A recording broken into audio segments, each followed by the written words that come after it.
Assalamualaikum warahmatullahi wabarakatuh dan salam sejahtera bagi kita semua.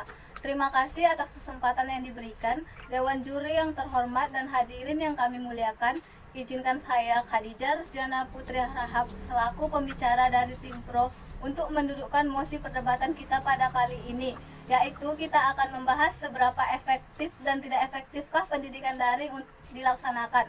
Saya dari tim Pro sepakat dengan mosi yang akan kita perdebatkan kali ini. Pendidikan adalah proses pembelajaran untuk memperoleh pengetahuan dan keterampilan, dan menurut KBBI Kemendikbud, daring adalah akronim dari dalam jaringan, artinya terhubung melalui jejaring internet dan sebagainya, sehingga pendidikan daring adalah pembelajaran yang dilakukan untuk di mana saja untuk memperoleh pengetahuan dan keterampilan yang diperoleh menggunakan internet untuk memperoleh pengetahuan. Pendidikan secara daring perlu dilakukan mengingat saat ini Indonesia masih berjuang melawan virus COVID-19. Dengan hal ini juga merupakan cara yang tepat untuk memutus penyebaran virus COVID-19. Pembelajaran daring ini harus dilakukan di seluruh Indonesia dikarenakan yang pertama, kita tidak tahu setiap pihak yang terlibat dari mana saja dan habis dari mana saja, sehingga pembelajaran daring sangat efektif dilakukan. Yang kedua, kita tidak tahu setiap pihak yang terlibat atau terkena atau terdampak COVID-19 atau tidak terdampak. Dikutip dari Centers for Disease Control and Prevention, diperkirakan ada 40% kasus COVID-19 yang tanpa gejala. Hal ini meresahkan karena mempersulit cara pemutusan rantai COVID-19. Melihat dari kondisi ini, mengapa pembelajaran daring efektif untuk dilakukan? Pembelajaran daring lebih efektif diberlakukan karena melalui pendidikan daring, peserta didik ataupun pihak yang terlibat akan dilatih untuk paham dan mampu menggunakan teknologi. Mengingat Indonesia akan menghadapi bonus demografi, di mana angkatan kerja akan lebih banyak dibandingkan dengan beban ketergantungan. Keterampilan inilah yang akan menjadikan Indonesia berpeluang menjadi negara maju dan memiliki sumber daya manusia yang unggul. Selain bonus demografi, skill ini juga perlu dilakukan untuk menunjang sumber daya manusia yang berdaya saing di era masyarakat ekonomi ASEAN. Pendidikan daring akan efektif karena yang pertama, sejauh ini pemerintah membangun infrastruktur guna meningkatkan kualitas koneksi dalam pembelajaran daring. Yang kedua, adanya kerjasama antara pihak pemerintah dengan pihak aplikasi seperti Ruang Guru dan lain-lain yang akan memudahkan pembelajaran daring. Yang ketiga, tidak adanya jaminan kepada pihak yang terkena atau terdampak COVID-19. Hal ini efektif dilakukan untuk memberantas COVID-19. Berangkat dari kebijakan-kebijakan di atas, saya percaya bahwa pendidikan daring akan efektif diberlakukan karena kebijakan-kebijakan di atas. Lalu, kenapa pemerintah berhak menerapkan kebijakan daring? Hal ini dikarenakan pemerintah telah memberikan kebijakan keefektifan pembelajaran daring, yang itu yang pertama. Guna mendukung pembelajaran daring, pemerintah telah memberikan program belajar dari rumah, yaitu di TPRI. Yang kedua, dikutip dari Kompas.com, Menteri Pendidikan dan Kebudayaan Pak Nadiem Makarim memberikan kuota gratis kepada setiap pihak yang terlibat dalam proses pembelajaran daring. Yang ketiga, tenaga pendidik dituntut untuk memberikan konsep pembelajaran yang lebih menarik dibandingkan saat pembelajaran dilakukan tatap muka, untuk meningkatkan minat semangat belajar peserta didik. Yang keempat, lebih fleksibel karena bisa dilakukan di mana saja. Yang kelima, mampu meningkatkan kreativitas dan kemampuan soft skill sehingga mampu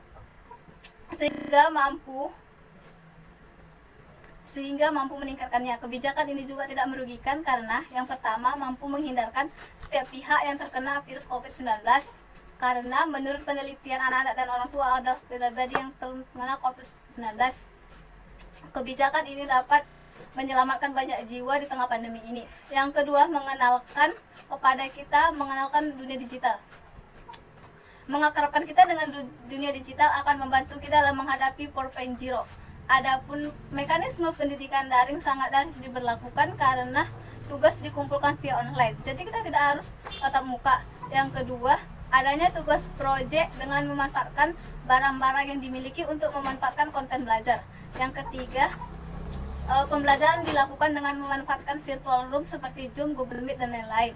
Pendidikan daring efektif dilakukan karena saat ini Indonesia belum mampu menghadapi virus COVID-19, sehingga jika pembelajaran tatap muka diberlakukan akan meningkatkan jumlah pasien COVID-19.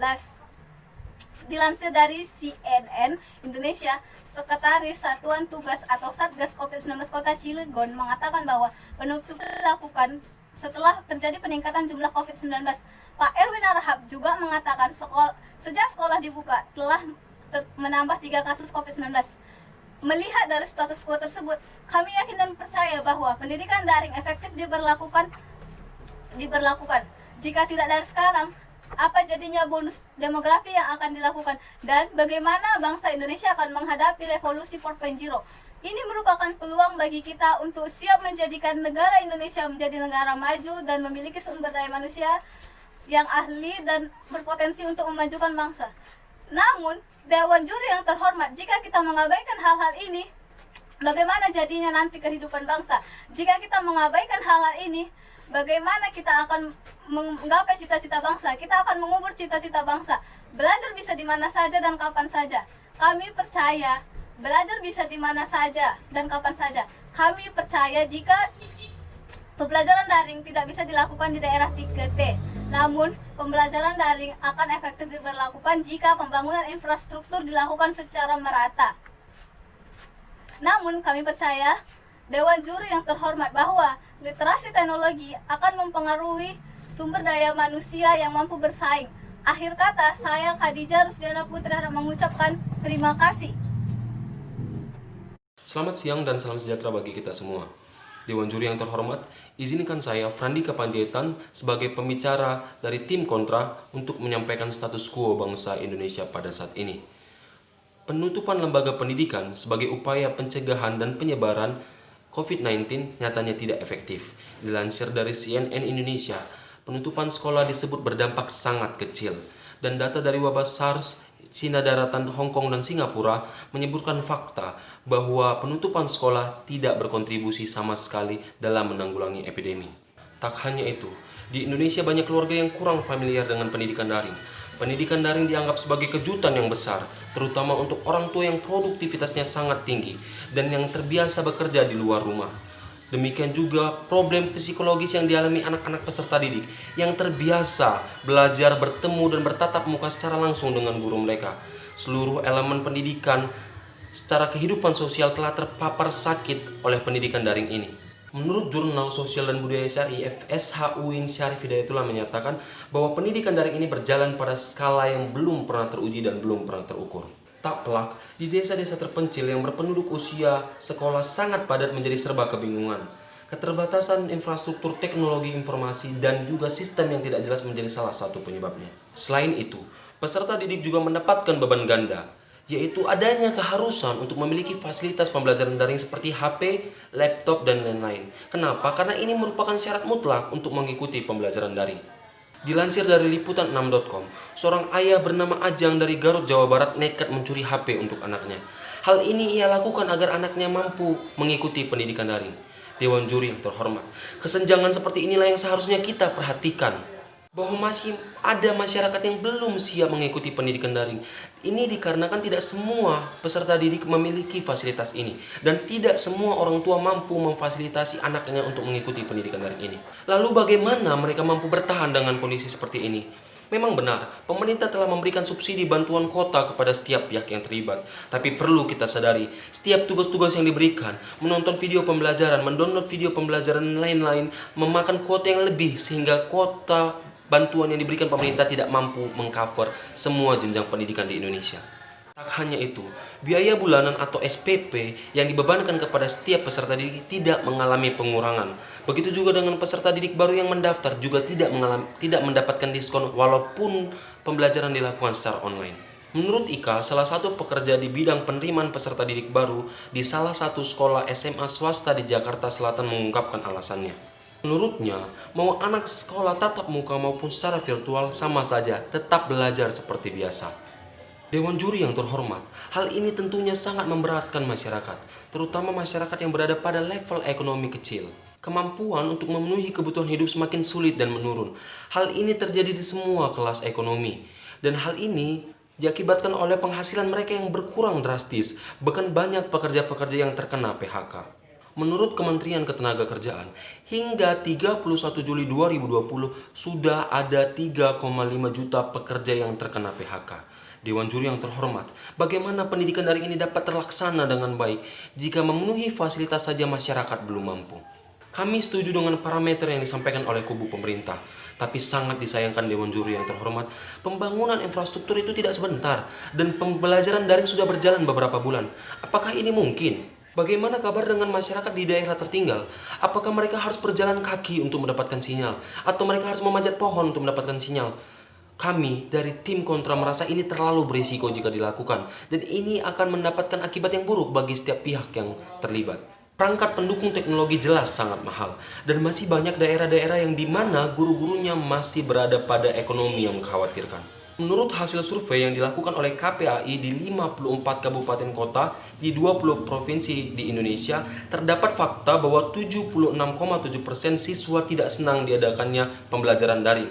Alasan utamanya adalah tugas-tugas yang dirasa terlalu berat, mengalami depresi atau stres, dan juga mengalami titik jenuh. Fakta yang kedua adalah masih banyak orang tua yang mengalami kesulitan dalam penggunaan gawai, sehingga ini menyulitkan mereka untuk mengajari anak-anak mereka.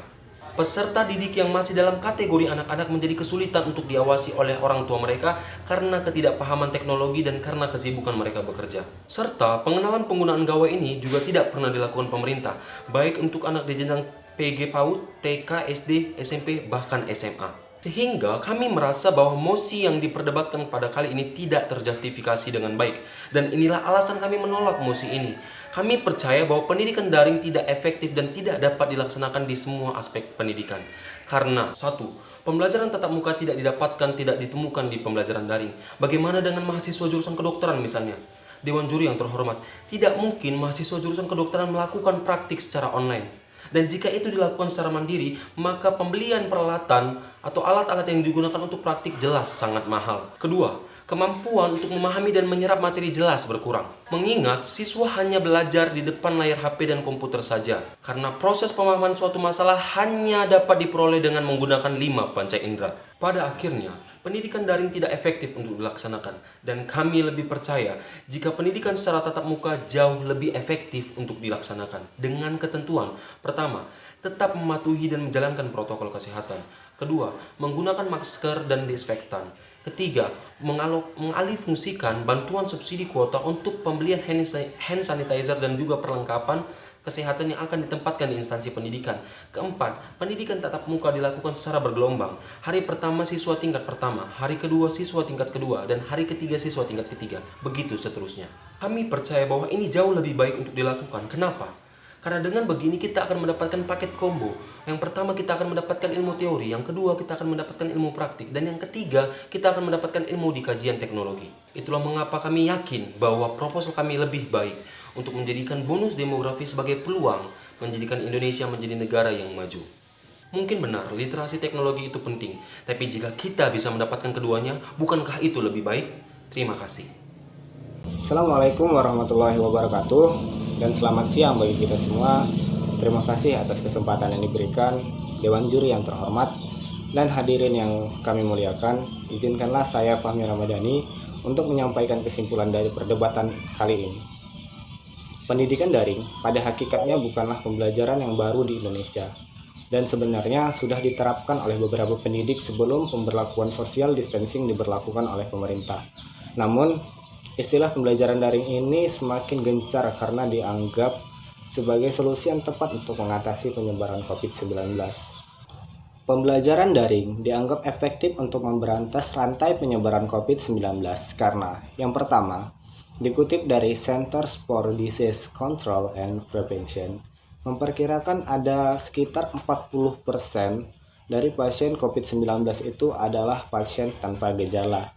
Artinya, jika pembelajaran tatap muka tetap diberlakukan, maka akan sangat rentan adanya penyebaran COVID-19 pada instansi pendidikan. Yang kedua, pembelajaran daring juga dianggap mampu mengenalkan dan mengakrabkan kita dengan dunia digital. Keakraban kita dengan dunia digital ini dianggap mampu untuk membantu kita menghadapi revolusi 4.0 yang ada di depan mata. Yang ketiga, Demi mendukung pembelajaran jarak jauh dalam kebijakan belajar dari rumah, Kemendikbud juga telah menghadirkan program belajar dari rumah di televisi nasional seperti TVRI. Yang keempat, dikutip dari kompas.com, Kementerian Pendidikan dan Kebudayaan melalui Pak Nadiem Makarim telah menyediakan subsidi kuota belajar bagi setiap jenjang pendidikan yang ada di Indonesia. Contohnya saja, bagi dosen dan mahasiswa disubsidi sebesar 50 giga per bulan. Namun, Indonesia juga harus melihat kenyataan bahwa penutupan lembaga pendidikan sebagai upaya untuk menahan penyebaran penyakit COVID-19 dinilai tidak efektif, seperti dilansir oleh CNN Indonesia bahwa penutupan lembaga pendidikan di Indonesia memiliki dampak yang sangat sedikit bagi penurunan penyebaran COVID-19. Walaupun pembelajaran daring sudah pernah dilakukan bahkan sebelum pandemi COVID-19 ada, nyatanya bahkan masih banyak dari pihak yang terlibat dalam pembelajaran daring tidak familiar dengan pembelajaran daring tersebut. Menurut Jurnal Sosial dan Budaya Syar'i, FSH Win Syarif Hidayatullah menyatakan bahwa proses pendidikan daring ini berjalan pada skala yang belum pernah teruji dan terukur sebelumnya. Tak pelak, di desa-desa terpencil yang memiliki usia sekolah sangat padat menjadi serba kebingungan, sebab infrastruktur teknologi belum memadai dan sistem yang ada belum memiliki kepastian. Selain itu, kebijakan pemerintah untuk melaksanakan pendidikan daring dinilai tidak efektif diberlakukan karena tidak selalu sesuai dengan berbagai jenjang pendidikan yang ada. Hal itu bisa dilihat dari beberapa contoh yang nyata yang ada di masyarakat. Misalnya, pada pendidikan tingkat sekolah dasar, anak-anak didik yang kurang lancar membaca akan kesulitan untuk bisa membaca jika pendidikan daring ini masih diberlakukan. Karena untuk belajar membaca itu lebih efektif jika gurunya langsung mengajarkan secara tatap muka, bukan secara daring. Kemudian, pembelajaran praktek yang biasa dilakukan secara tatap muka tidak dapat ditemukan pada pembelajaran daring. Mahasiswa jurusan otomotif misalnya, bagaimana mereka bisa memiliki kemampuan di bidangnya tanpa praktek dilaksanakan, tanpa praktek secara langsung. Materi online yang diberikan dianggap tidak efektif untuk meningkatkan kemampuan mahasiswa tersebut. Hal itulah yang membuat pembelajaran secara tatap muka dianggap penting untuk dilakukan, karena dinilai memberikan paket combo atau paket double, yaitu mendapatkan ilmu secara teori dan praktek. Sebuah kebijakan tentunya akan memberikan dampak positif maupun dampak negatif, apapun kebijakannya, baik pro maupun kontra. Yang utama dan yang paling utama adalah bagaimana masyarakat dan pemerintah patuh terhadap kebijakan yang ada, serta adanya pengedukasian kepada masyarakat tentang pentingnya mematuhi protokol kesehatan, serta peran dan campur tangan setiap pihak yang terlibat, sehingga setiap kebijakan yang akan diberlakukan membuat Indonesia mampu untuk menjadikan bonus demografis sebagai peluang dan mampu menghadapi bonus revolusi 4.0. Terima kasih.